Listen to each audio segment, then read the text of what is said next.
There we go. Almost overshot the runway. Fat guy in a striped shirt, bad idea.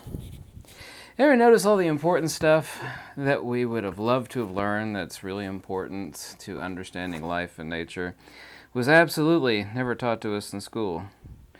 Did you ever notice that? I noticed it. Actually, I noticed that at a really early age. Now with this poor chair, I've beat the heck out of it over the years. I want to do a brief talk about water, and everybody keeps asking me to make this video. I've made a few videos about water. If you get too deep and talk about Pythagorean incommensurability, everybody's eyes cross and their eyes glaze over. By the way, there's some nice Deutsche Wasser, Gielersteiner of Deutschland. Yeah, the beste Wasser, German water. A lot of Germans are surprised you can actually get this stuff in the United States. It's $1.60 something a bottle here, by the way, since a lot of Germans asked me how much it costs. Some people say, what's my favorite tattoo? And I'm getting to water here. And I think it's my discovery tattooed right here on the inside of my hand. And it's just an equation. It's 1 over 5 to the power of negative 3, which equals phi cubed. So 1 over 5 to the power of negative 3 equals phi cubed. By the way, if the 1 were a number, which of course is just a human conceptualization to make a number, which is merely a concept. Numbers are not things. Numbers are symbols and representations of things. But if 1 were a number, it would not be 1. It would be 1.23606, which is phi to the power of negative 3. So, and this is the reason why 1 is equal to phi, and phi is equal to 1. By the way, that's a mathematical absolute, and I'm getting to water here. When we think about water for a second, and which I've thought about water a lot, and yes, I have the Japanese guy, Yamamoto, or whatever his name is. I haven't read his books in a long time. He wrote books on water, and of course I've done a lot of experiments, physical experiments with water using a polarity of magnets, and I've shown over and over and over again, everybody's done that test, reproduced the tests that I did, that Rawls and Davis did, the magnetic blueprint of life. I digitized those books, and those books are out there because of me. You're welcome. That since water is de facto, not my opinion, a polar molecule, it reacts very strongly. In a magnetic field, it actually changes growth, it changes a lot of stuff, like alfalfa sprouts. They grow radically different, they have different germination percentages, and be like a lot of dead seeds on North Pole exposure. This, of course, is due to the oblong nature, basically an egg-shaped nature of the magnetic field, and that's due to gyromagnetic precession. And gyromagnetic precession is nothing more than a fancy way of saying a three-dimensional S-curve, which creates torque and tension, and it creates lag. And this is the reason also, too, tension is built up, the reason why the Earth's poles shift, every 30 to 60,000 years. Tension is built up from gyromagnetic precession is the reason why the poles flip. But getting back to water, it's kind of amazing that water is made up of 2 explosive gases, but in molecular form, they're the basis of all life, because ashes to ashes, dust to dust. You remember that old saying? You know, anybody and every living creature is nothing other than a handful of dust without water. So we could actually delve very deeply into the metaphysics of water and like to skim along the surfaces of it. No pun intended in talking about water. Also, too, the geometry of the water molecule, the base of the water molecule is the foundation of all atomic structure. Everything is nothing other than a compound harmonic of hydrogen. I mean, this is a fact.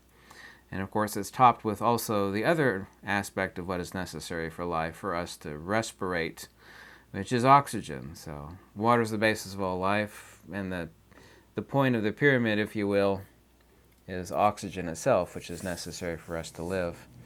And none of these things are actually by coincidence. And by saying they're not by coincidence, I'm not implying design, as in some sentient super creator. What anybody believes, however, is absolutely no concern of mine. I'm not interested in convincing anybody of beliefs one way or the other, or dissuading them other beliefs. I'm just not interested in discussing that because it's moot to the topic of true philosophy and true metaphysics. True philosophy, by the way, is not Western existentialism, which is basically navel-gazing.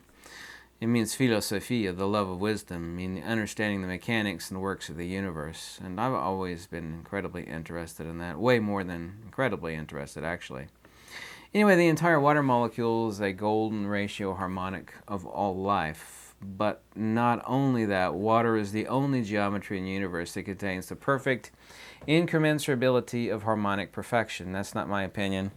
That's actually a fact. There's a reason why, and of course it's upside down here in my hand in green. This molecule, which is also too the basis of the Pythagorean pentagram, by the way. This is the only perfect, not my opinion, fact, okay? This is the only geometry of all perfection in the entire universe, which is the 1, 1, phi, and 1 over phi. This is the only geometry. This is also too the water molecule, right here. The Pythagoreans were more interested in this than any other ratio, because this is the only ratio from top to bottom, left to right, colloquially speaking, is the only ratio of geometric perfection in the entire universe. And it also is the water molecule, which is the necessity for all life. Is that a coincidence? It's probably not. You think it is? It's not a coincidence. This is the only geometry. We're actually topped by 1, but it would actually be 1 over phi to the power of negative 3. 2 sloping sides of 1, base of phi. The only incommensurable cut is 1 over phi, or 0.618. And also, too, then each section then becomes an incommensurable subdivision of incommensurability of the 1 itself. So no matter how you look at it, it is perfect self-similarity. We could say fractal paradigm, but that doesn't mean anything. That's just a conceptual saying. But like I said, if 1 were a number, it would not be 1. It would be 1.23606. And that's also, too, the reason why the first 2 numbers of the Fibonacci sequence are 1 and 1, principle and attribute. But more accurately, it would be 1 and phi to the power of negative 3. That would technically be, from the aspect of true Pythagorean metaphysics, the second number of the Fibonacci sequence. Manifestation, of course, is phi to the power of negative 3, or 0.23606. But principle and attribute together make up. And this, of course, is where the Trinity came from. Yeah? And all religions steal from metaphysics, because religion is secularized metaphysics. The Trinity comes from that incommensurability of the golden section. Saying golden section, too, is also another ridiculous concept. People have no idea what it means. They love saying golden ratio, golden section. Well, you know what that means? No. Anyway, I explained that yesterday in a video. Anyway, the Pythagoreans called this perfect geometric incommensurability yugata. Yeah? And if you look online, it will say, well, yugata means health. It's like, that's not what it means. It actually means perfect harmony. But health itself is, of course, a harmony of the body such that everything is working perfectly, kind of like a nice pocket watch where all the gears have to mesh up and they work with every other gear. If there's a harmony with one, it causes a harmony in the rest. So that would be unhealthy. So we can colloquially say in extrapolation that yugata means health, but the word doesn't mean health. It means perfect, divine, harmonic perfection. And that's the only geometry of divine harmonic perfection, is this, the 1, 1 phi incommensurability of the Pythagoreans, and also to the geometry of water. Coincidence? I'll let you decide on that one. Anyway, this pentagram, which, by the way, this triangle and triplicate, if you actually turn it and superimpose them, of course, is the Pythagorean pentagram. This pentagram is the triplicate geometry of harmonic perfection, and, of course, no coincidence that the secret of the divided line section in Plato's Republic 509d to 511, which is my discovery, is 1 over phi to the power of negative 3. You take a line, you divide it unevenly. You take each of those two sections and divide it unevenly, and you end up with phi, 1, 1, and 1 over phi, which is also to this perfect geometry. The perfect cut, the perfect incommensurability of manifestation, the perfect mirror of the absolute itself, and the basis for all life. Water, by the way, is the dipole antenna for consciousness. Consciousness, of course, is the broadcast. The signal is the soul, but the broadcast, we are not who we think we are, that person in the mirror, the persona non grata, the existential persona, which is a broadcast. Everybody thinks a signal is the broadcast, and that's not the case. A broadcast is a consubstantiality of the signal in the radio. Yeah? There is no because the signal is interpolated, processed, depending on the radio, and manifest, but the broadcast is not the signal. Consciousness is not the soul. The existential persona is not the soul. There's no soul in the body any more than there is a signal in the radio, nor is there a real fireplace in this iMac monitor display, nor are there little people inside the TV set. It's the consubstantiality of manifestation. It is tuned. Yes?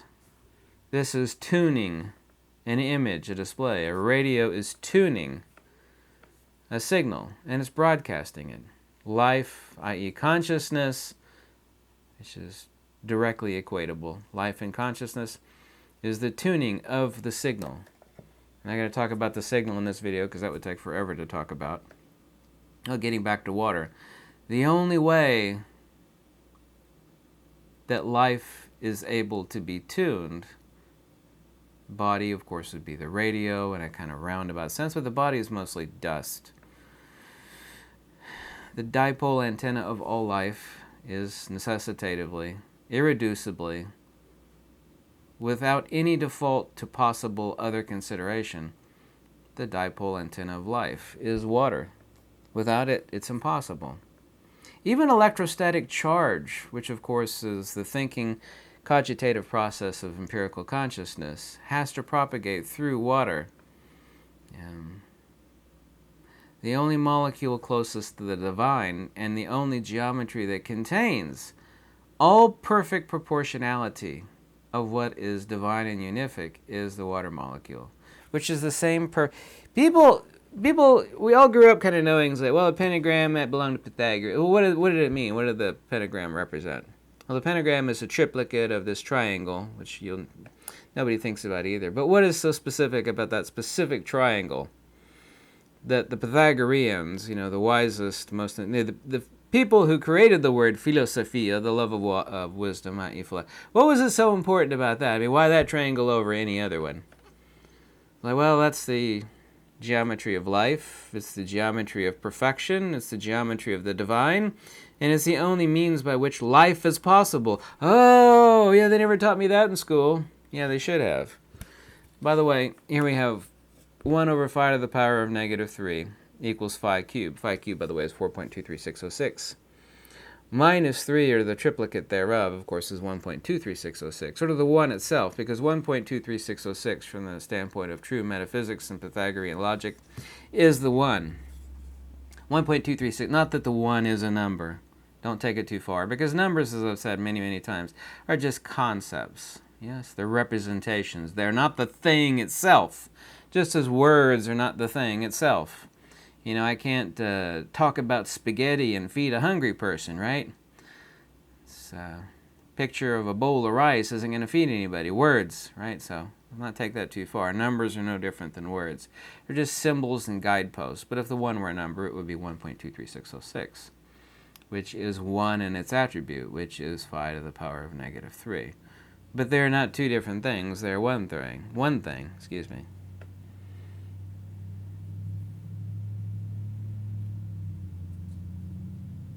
By the way, also, too, this entire religious nonsense of holy water came from metaphysics and Platonists and Pythagoreans, and, this exists. The waters of life, all these other religious concepts, they were actually stolen, because that's all religions do. They steal concepts and ideas that are like, wow, that makes perfect sense. We're going to take that and stick it into a religion. They always do that. But I'm not, going after any sort of beliefs or belief systems. I'm not doing that. I don't care what anybody believes. It's not my... By the way, one of the things that define evil is someone that wants you to believe a certain thing or change your mind, because that is evil. Wisdom is its own reward. Nobody of any amount of wisdom cares what anybody else believes or tries to convince them of anything. The facts speak boldly like a bright light in a dark room. What anybody does or doesn't believe is no coincidence to anybody that has a jot of wisdom. That's a very important thing that no one's ever talked about, especially on YouTube. But that is it. That's... Oh! Knocked over my speed light. Sorry about that. I got too much stuff on this table. A speed light shouldn't be sitting there. But anyway, that's the only perfect incommensurability of the entire universe, the basis of all life, and the only geometry of Pythagorean incommensurability and harmonic perfection. This harmonic perfection in triplicate is the Pythagorean pentagram. Pentagram, of course, was stolen and hijacked by New Age garbage and, you know, the New Age movement and all this occult and blah, blah, blah, blah, blah. You know, what they do is they find things that ring true. Every culture and belief system, whether it be New Age garbage or, you know, silly belief systems, they always take what they know is true and they steal it and then they redefine it to fit their own little systems. Like, this is ours. So I'm not interested in, you know, the pentagram as far as used by a cult. As their symbol, you know, you see some goth dude, you know, wearing a hat or a t-shirt with a pentagram. It's like, you know, this guy doesn't know anything about what the pentagram actually stands for. What the Pythagoreans, why they found its geometry so perfect, they have no idea. They're clueless. You know, their little whatever belief systems, they stole that. And they don't understand it, but they adopted it as their own. They say imitation is the sincerest form of flattery. That's all it is. Like, wow, these people know what's going on. We're going to steal that symbol. That's pretty good stuff. That's the ultimate gist of it, by the way. So this stuff, two explosive gases, contain the only geometry of harmonic perfection in the entire universe and is the basis of all life. And no teacher in high school or college ever taught you that, but they should have. I'd actually like to talk a lot more about this topic, but I don't know how deep down the rabbit hole people want to go. Then you have to start talking about incommensurability, which makes people's eyes glaze over. But, by the way, Plato's Republic, a lot of the stuff attributed to Plato was not written by Plato. It was way, way earlier to him. It's just attributed to him, but he didn't discover it or really write it or anything like that, including the divided line secret of Plato's Republic 509d to 511. That belonged to the Pythagoreans and who knows before them. Maybe the ancients of Atlantis. We'll never know. Lacking a time machine, of course. So. Think about that next time. By the way, yeah, don't drink tap water. I never drank tap water. I've always known instinctively my entire life because it's recycled toilet water. People say, oh, it's clean, it's pure. That's what everybody at the water treatment plant will tell you, too. And they're accurate, but here's the distinction. Well, that tap water is quantitatively pure, kind of. It's still got fluorine and a bunch of other garbage. Quantitatively pure. It's not qualitatively pure. Because all that stuff that you get out of the sink that's pure water, it's recycled. It's like 1 billion times over recycled toilet water. Passed through every miserable person's gut, someone sick and dying. This stuff comes from a spring and other spring water. I'm not pimping this German water. It comes from a deep spring water. You know, it's been down there at least 60 to 100 plus years. You know, it has been passing through everybody's guts over and over again, reprocessed, throw in chemicals, process it over and over again. Every sip you take out of that faucet, you know, has been because it's qualitatively garbage. Well, it's quantitatively pure water. You know, we did chemical analysis. It's got 2 parts per billion of human feces. It's perfectly acceptable for human consumption. Quantitatively, that is 100% accurate, but qualitatively, that water is impure. I actually am completely convinced that part of current human insanity is not only drinking tap water, but also, too, microwaving it, because all the foods we eat is mostly water. And when you microwave water, it does bad things. Because water is, take my word for this if you don't take my word for anything on this earth. I tell you right now, if I'm lying, I'm dying. The one thing I'll tell you with absolute certainty, you won't hear in any YouTube video or anywhere else on the internet or in any book, is that water is the dipole antenna of life and consciousness. And just because something is quantitatively pure doesn't mean it is qualitatively pure. Think about that. Anyway, I hope you like this video. Any donation is always welcome. Or you could tell me to jump off a cliff. Whatever makes you happy, whatever floats your boat, whatever tickles your pickle is perfectly okay with me. Lux Veritas.